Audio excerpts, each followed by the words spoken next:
Desde su creación en 1971, la sede del Atlántico en Turrialba se ha convertido en uno de los principales pilares del desarrollo educativo y económico para la zona del Atlántico. A la fecha, más de 3.000 estudiantes han pasado por las aulas de la sede, logrando con ello el sueño de formar profesionales que no tengan que desplazarse hasta la capital para estudiar, lo que ha redundado en la inserción de estos estudiantes en la misma comunidad, impulsando el desarrollo académico de la zona. Pero, ¿cómo fueron sus inicios? ¿Cómo era Turrialba en los años 70? ¿Y cómo logró consolidarse esta sede? Turrialba en los años 70 estaba en el apogeo del cultivo del café y la caña.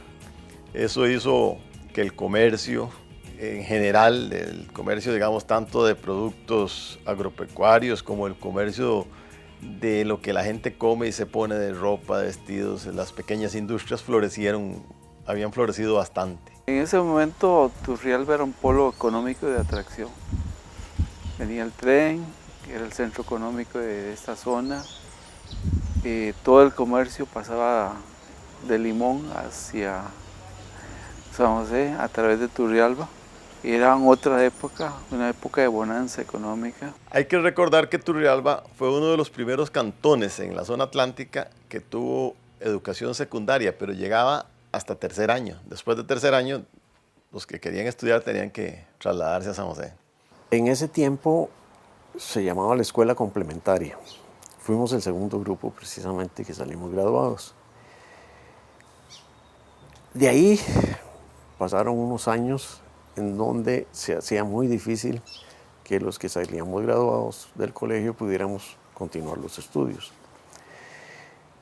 En esa época, creo que fue como en el 70 por ahí, siendo diputado Hernán García, comenzó a trabajar para que se instalara aquí el centro universitario. El desarrollo cultural también fue muy característico en la zona. Aquí había un círculo de poetas, de los cuales era parte, digamos, más notoria ha sido Jorge de Bravo, turrialbeño, poeta insigne, y también gente culturalmente muy destacada, de mucha avanzada. Cito a Arnoldo Núñez Bertrano, Omar Salazar y entre otros muchos, que tuvieron siempre la ambición de que Turrialba tuviera un centro universitario, un lugar donde los jóvenes pudieran desarrollarse en una carrera universitaria sin tener que ir a San José. Se formó entonces lo que se llamó la Asociación de Desarrollo Universitario. Ellos se pusieron como meta fundar que la universidad destinara aquí el centro y tuvieron el apoyo increíble de un profesor de filosofía, don Constantino Láscares. Él hizo un gran esfuerzo. Con el apoyo del Consejo Universitario de ese entonces, lograron crear un aula, que era un aula universitaria donde el promedio de los estudiantes debe haber tenido por lo menos 40 años. Entonces, empresarios y empresarias de la zona que estaban trabajando, que tenían su actividad, su vida hecha, eran los alumnos. Y disfrutaban aquellas clases de humanidades que también disfrutaban los profesores, porque con esa clase de alumnado era algo muy agradable y eso fomentó mucho la cultura y la integración de la universidad con la comunidad. Yo tuve la dicha de encontrarme con el doctor Láscares. Sabía que la fama que tenía, porque por esas conferencias me lo admiraban, ¿verdad? Entonces yo me permití como director del centro presentarlo. Yo lo presenté. Pero nos trasladamos de salón porque la gente no cabía en el salón que nosotros teníamos. Tuve que llevarlo al aula principal de la escuela de Turrialba. Y se llenó totalmente. Yo al presentarlo le dije a Láscares, ¿cómo lamento yo, doctor, que seamos tan marginados por la universidad? Deseamos, si te ha notado aquí, el ambiente propicio, ansioso, la gente desea instruirse y todo eso. Y sin embargo, cero. Cuando el doctor Láscares inicia su conferencia, dice que el sueño de los turrialbeños puede ser una proyección universitaria.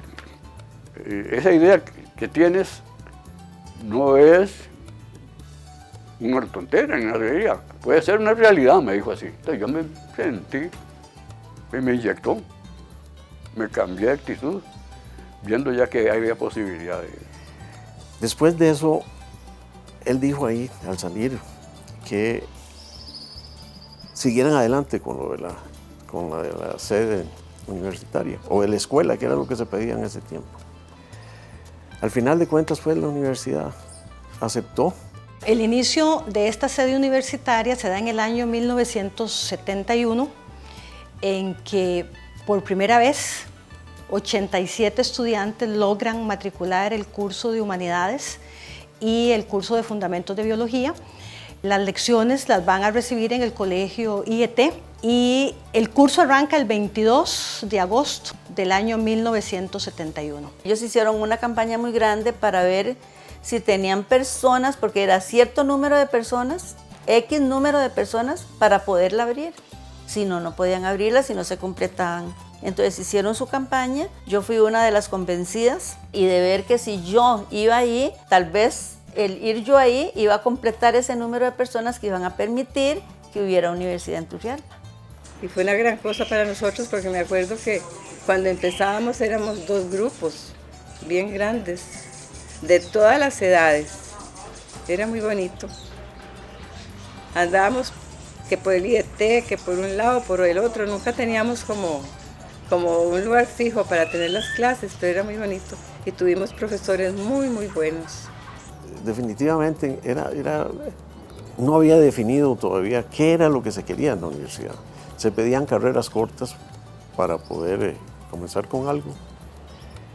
Y a mí de suerte me tocó, es decir, integrar el primer grupo que se graduaba en la carrera de Administración de Empresas Agroindustriales.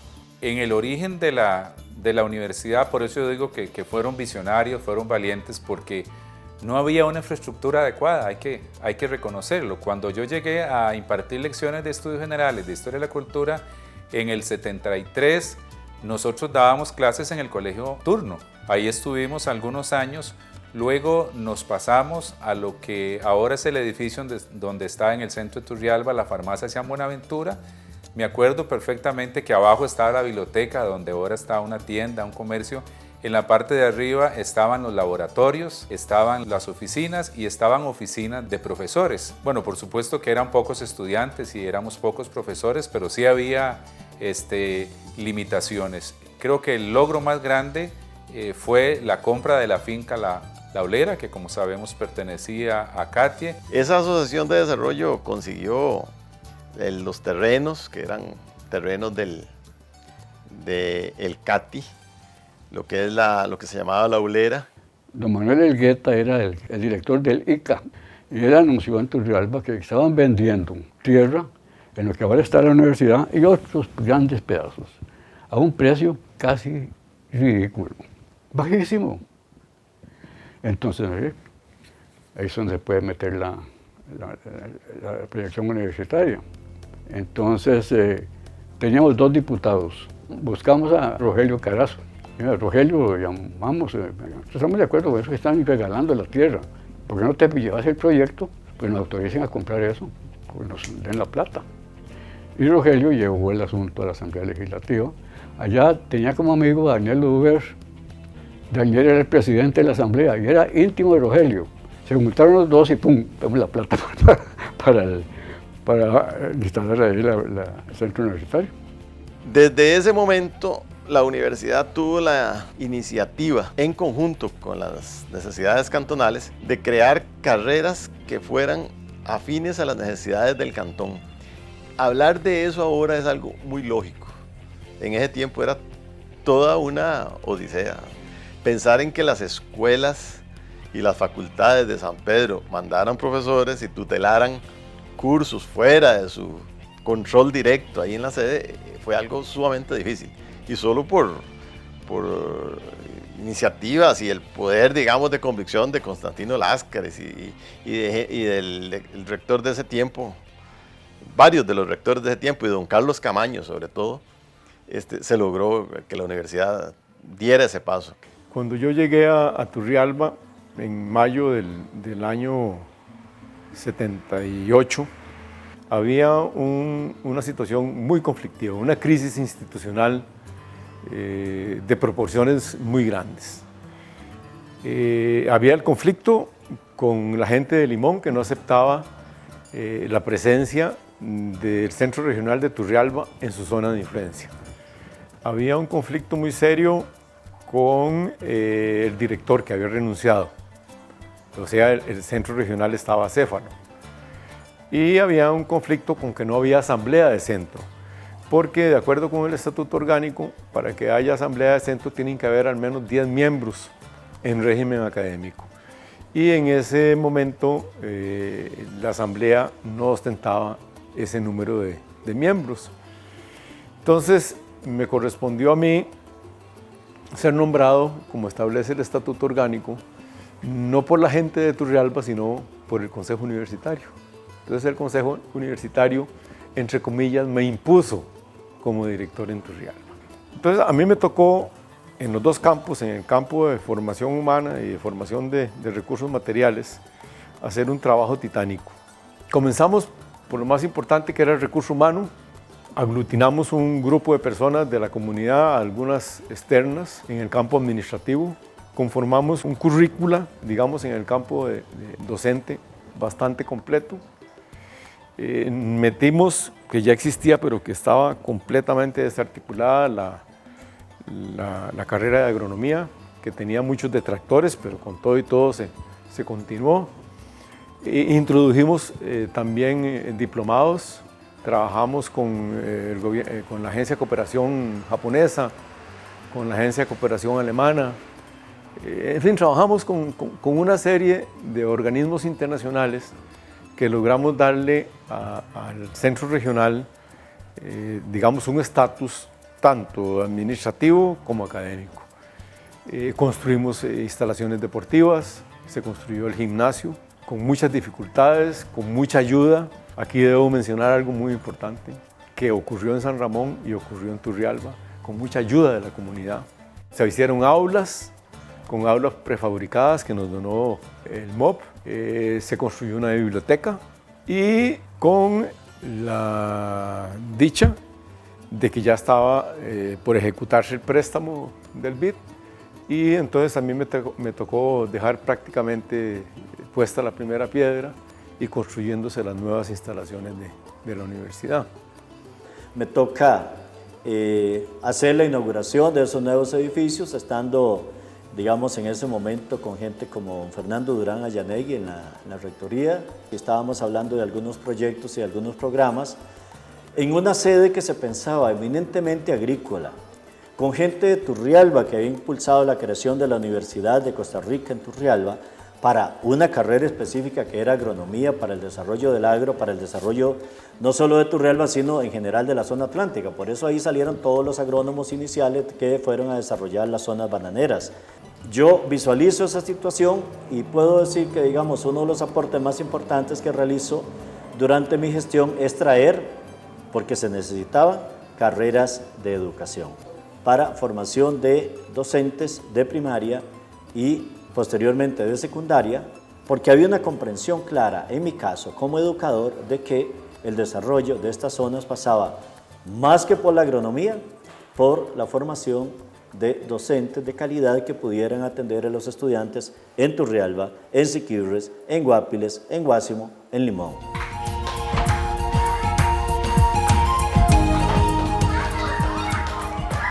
En el año 1988, respondiendo a una solicitud de los docentes y estudiantes de una mejor formación preescolar para sus hijos, se crea el centro infantil. Con el pasar de los años, este cambia a centro de práctica y está ligado a los proyectos de acción social.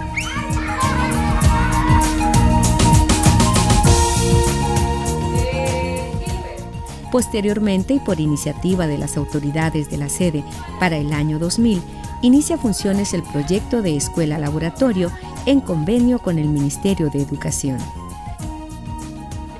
Y por último, viendo la necesidad de seguir formando los estudiantes a nivel de secundaria, se abre el Colegio Experimental Bilingüe.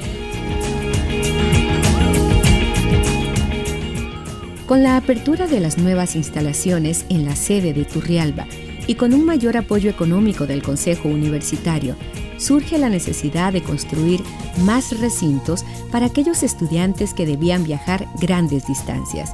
De esta forma, en el año 1993 se crea el recinto de Paraíso y para el año 1995 el recinto de Guápiles. El recinto de Paraíso surge hace aproximadamente 18 años. Creo yo que como han surgido la mayoría de las sedes y recintos de la Universidad de Costa Rica. Es el clamor de la población, en este caso del Cantón de Paraíso, de la gente interesada en tener una opción universitaria de calidad que responda a las necesidades de la zona. A pesar de que Paraíso tiene al tecnológico cerca, no es una opción como muy accesible para los estudiantes del Cantón de Paraíso. Es por eso que un grupo de vecinos del Cantón de Paraíso se mueven y empiezan a gestionar ante las autoridades universitarias la creación de un aula universitaria que arranca por ahí hace unos 18 años con un aula de estudios generales. Después surge la inquietud de un diputado, el señor Jorge Rodríguez, en aquel momento de dotar a Paraíso no solo de esa aula, sino de un recinto, una sede universitaria con capacidad de desarrollarse y de crecer a futuro. Es por ello que él logra, con el Liceo de Paraíso, la donación de unos terrenos y logra crear una ley que le da sustento económico mediante un fondo restringido, y esto pues le da al recinto un impulso muy grande, lo hace crecer bastante rápido. En este momento impartimos 5 carreras, más una carrerita propia, que se abre cada 2-3 años, que viene a ser la número 6 o la número 7, dependiendo de la oferta que tengamos de momento. Y podemos decir que ha sido de éxito el desarrollo del recinto durante este tiempo. Ya tenemos más de 500 egresados en diferentes carreras, alrededor de 13 carreras se han egresado profesionales, tanto a nivel de bachillerato como de licenciatura en el recinto de Paraíso en estos años. Que haya un recinto en esta localidad es un gran beneficio para todos porque por comodidad, el desplazamiento hasta San José para algunos estudiantes de escasos recursos es difícil. Creo que las sedes han ayudado mucho, creo que la sede de Turrialba tiene muy buenos profesores y bueno, siempre hay algo que mejorar y creo que es en ese aspecto, que hacen falta cursos y cosas que nos lleven a ser mejores en ciertas áreas. Bueno, en realidad el recinto de Guápiles nace a raíz de 2 momentos históricos. En 1975 se desarrollaba en la sede del Atlántico la carrera de agronomía y mucha gente de esta comunidad iba hasta allá a estudiar porque era más difícil trasladarse a San José, entonces ese era como el medio más inmediato. Llaman la atención con respecto a la posibilidad de desarrollar la carrera de agronomía acá. Principalmente tomando como referencia que aquí se encontraba la Estación Experimental Los Diamantes, entonces era como el centro oportuno donde ellos podían desarrollarse. Efectivamente, el Consejo Universitario atiende esta solicitud y decide instalar la carrera de agronomía acá. Eso fue para el año 75. Desde el 75 hasta el año 82 la carrera se desarrolla, sin embargo hay muchos problemas. Quizás el más agravante tiene que ver con el traslado de docentes, porque todos venían desde San José y eso implicaba que había que desplazarse utilizando la vía por Turrialba. En 1982 el Centro de Evaluación Académica hace un análisis de la carrera y determina que definitivamente la carrera tiene que cerrar. Entonces hay un impasse desde el año 1982 hasta el año 1993 que nuevamente la comunidad se vuelve a organizar. En ese momento acuden a la sede del Atlántico. La sede del Atlántico acepta la propuesta, acepta el reto de desarrollarse al área al cual debe atender y decide para inicios del 95 establecer ya, ahora sí, un aula universitaria y ofrece la primera carrera. Hay otro aspecto también que marca un antes y un después en el desarrollo de este recinto y es el compromiso de las personas que estaban al frente de instituciones clave en esta región atlántica y una de ellas es el Ministerio de Agricultura y Ganadería y la misma Estación Experimental Los Diamantes. Es decir, el recinto nunca hubiera iniciado porque no tenía instalaciones donde poder ejercer. Entonces dan el visto bueno para que la universidad inicie acá, se instale acá, y pues paulatinamente se inicia un proceso de segregación de terrenos que va poco a poco ya garantizando un carácter identitario a la población estudiantil, porque ya en realidad ya dejamos de utilizar instalaciones que eran prestadas para ya empezar a asumir instalaciones que son propias nuestras. A partir de ahí es que se han empezado a hacer esfuerzos para ir ampliando la infraestructura, sobre todo lo que tiene que ver con aulas, con espacios para estudiantes, con espacios para residentes, etc. Como estudiante, desde un principio, yo tenía como aspiraciones, ¿verdad?, a estudiar en la Universidad de Costa Rica, por supuesto, ¿verdad? Pero a veces es común que, digamos, por notas o por diferentes factores, los estudiantes no logren ingresar a la sede central, ¿verdad?, que es como el fuerte, ¿verdad? Pero cuando existe, digamos, en la región recintos como este, se abre una oportunidad diferente, ¿verdad? Entonces yo creo que a nivel personal, como estudiante, yo siento que el recinto ha dado la talla en ese sentido, ¿verdad? Porque primero por ubicación, no es que está céntrico, pero sí digamos, está cercano, accesible a todos, ¿verdad? Esta sede tiene un potencial muy grande en lo que es en el aspecto de la agronomía. Eso yo creo que ha sido, bueno, siempre que lo discutimos entre compañeros y demás, creo que es una carrera muy importante que debería darse acá. Y bueno, en todo lo que tiene esta universidad de estar acá, no se ha impartido, ¿verdad? Entonces creo que sí se debería impulsar esto, ya que hay muchas instituciones como el MINAE, el MAC, que están aquí juntas, y eso sería un recurso muy importante para los estudiantes de agronomía poder explotar eso.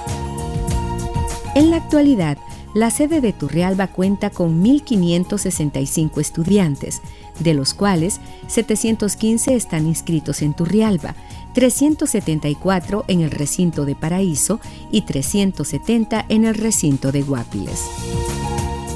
Otro aporte importantísimo en la sede del Atlántico fue la creación de las residencias estudiantiles, logrando beneficiar a una población que vive muy retirada de las sedes universitarias y que por falta de recursos no podían acceder a la educación superior. Para mí fue algo sumamente importante en ese momento, fue la creación de las residencias estudiantiles, que le daban opción a la gente que vivía en zonas rurales alejadas de trasladarse a Turrialba, de estudiar aquí y regresar los fines de semana a su casa y tener un lugar digno donde estudiar y donde vivir. Yo vengo de Jivalle, Pérez de León. Ya este es mi segundo año aquí en residencias. Estoy estudiando agronomía. Me he sentido cómodo en la U y en residencias hay compañeros de todos lugares del país. Fundamentalmente, el trabajo de la sede del Atlántico se desarrolla en docencia como eje principal para la formación profesional. Vida estudiantil por los servicios que se le brinda a los estudiantes y acción social e investigación en los cuales se desarrollan más de 60 proyectos en conjunto, fortaleciendo el quehacer universitario en las zonas de impacto que debe cubrir la sede. En acción social se mantienen proyectos en diferentes áreas, en extensión docente, en extensión cultural, en TCU, que sirven para apoyar el desarrollo específico de las regiones. En nuestro caso, yo diría que la acción social en este momento es como un factor importantísimo para la región, porque desarrollamos más de 60 proyectos en diferentes áreas. Trabajamos con comunidades indígenas, trabajamos con zonas marginales, trabajamos con microempresas, con una amplia gama de actividades en las cuales lo que hacemos es proyectar el trabajo académico de la universidad a la región. Bueno, en realidad el proyecto nace más o menos como en el 2002, cuando la Universidad de Costa Rica, la sede del Atlántico, hace un análisis donde reflexiona acerca de las oportunidades que tiene esta sede, las necesidades, algunas debilidades, etcétera, ¿verdad? Y en esa reflexión encontramos en el camino con que una porción territorial que le compete al distrito de Turrialba particularmente no aporta ni un solo estudiante a nuestras aulas universitarias. De hecho, es el distrito más grande, ¿verdad? Y estamos hablando del distrito de Chirripó.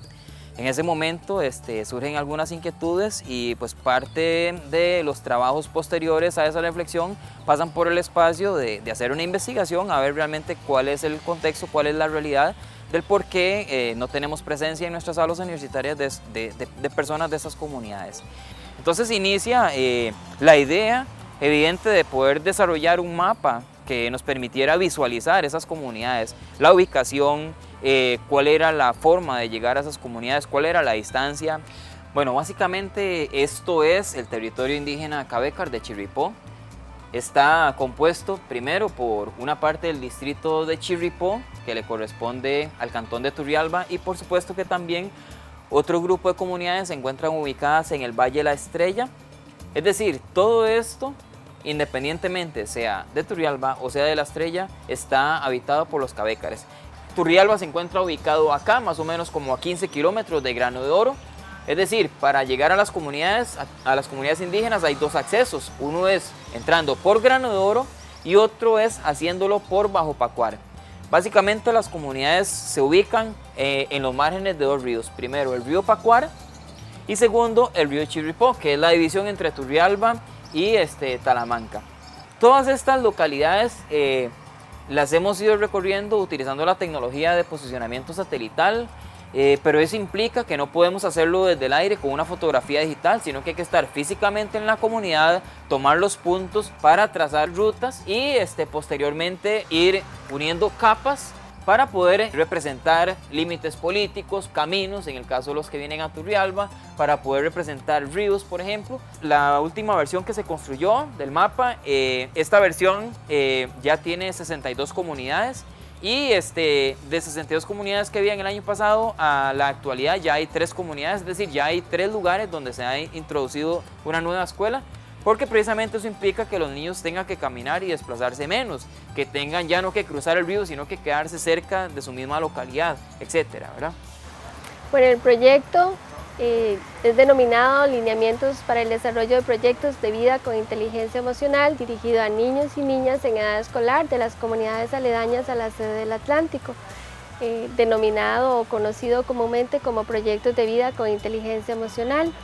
Este proyecto da respuesta a las necesidades detectadas de la problemática de estas comunidades en el 2003 y entonces responde con una propuesta o un modelo de trabajo por módulos según las necesidades de este diagnóstico.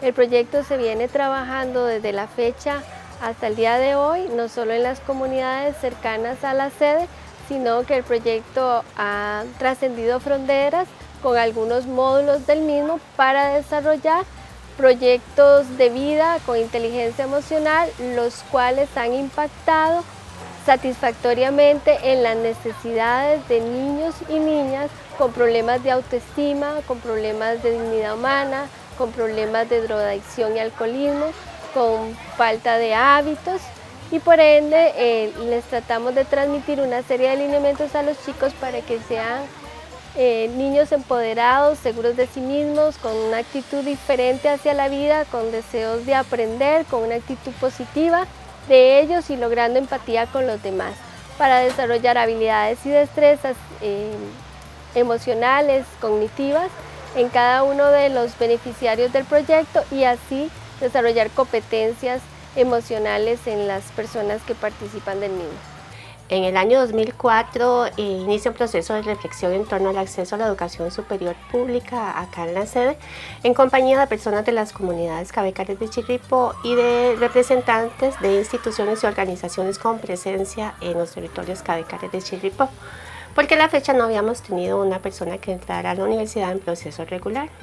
Este proceso nos lleva a identificar que había que trabajar un poco en forma colaborativa en términos de los procesos de educación, que era lo que podíamos hacer, y decidimos entonces trabajar en una propuesta de formación de maestras y maestros cabécares. Este proyecto se plantea a la Universidad Estatal a Distancia y posteriormente a la Universidad Nacional y se financia a través del CONAR, ¿verdad? A través del planes. En ese sentido hemos venido trabajando los 3 componentes investigación, docencia y acción social. En primera instancia trabajamos el componente de capacitación con los maestros de lengua y cultura de Chirripó para acercarnos a las formas de enseñanza y a las formas de aprender y de conocer de las comunidades.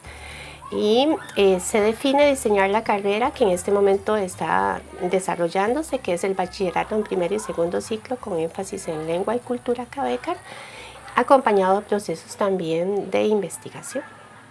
La unidad de investigación tiene varias dependencias. El módulo lechero, la finca experimental de modelos interdisciplinaria de modelos agroecológicos, la biblioteca y todos los proyectos asociados a la unidad.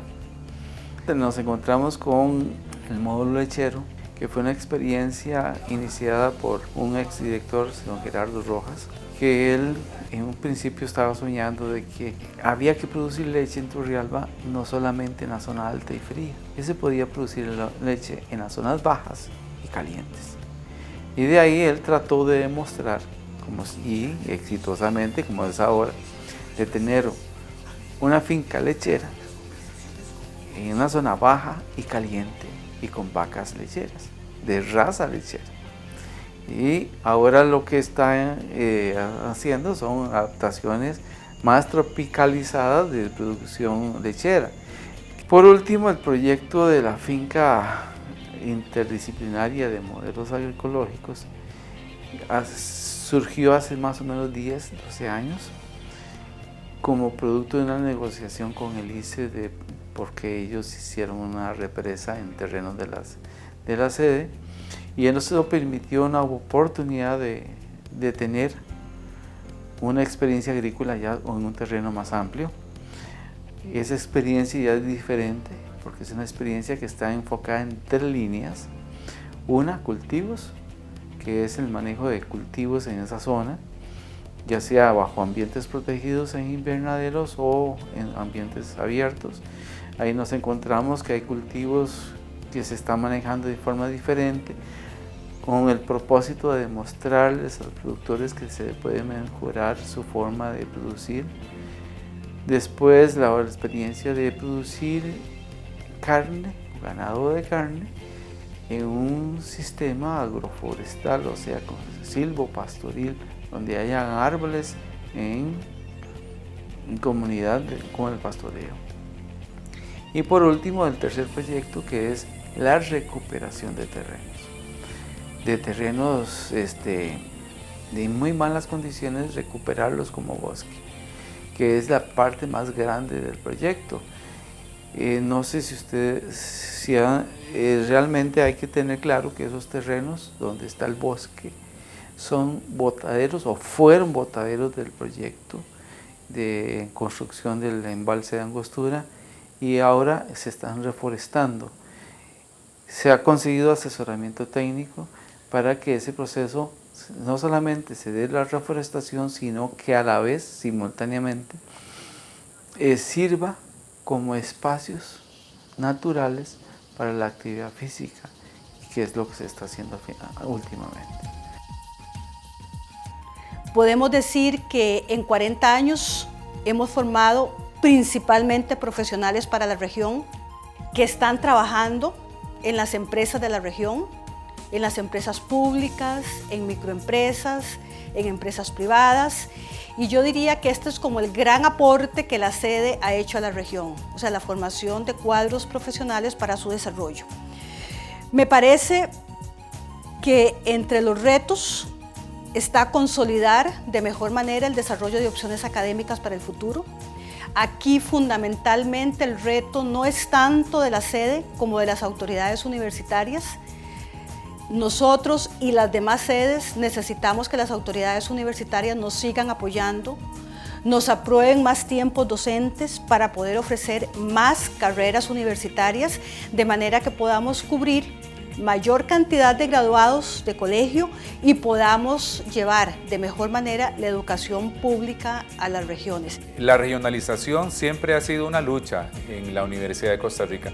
Donde más hemos flaqueado es en las opciones académicas, ¿verdad?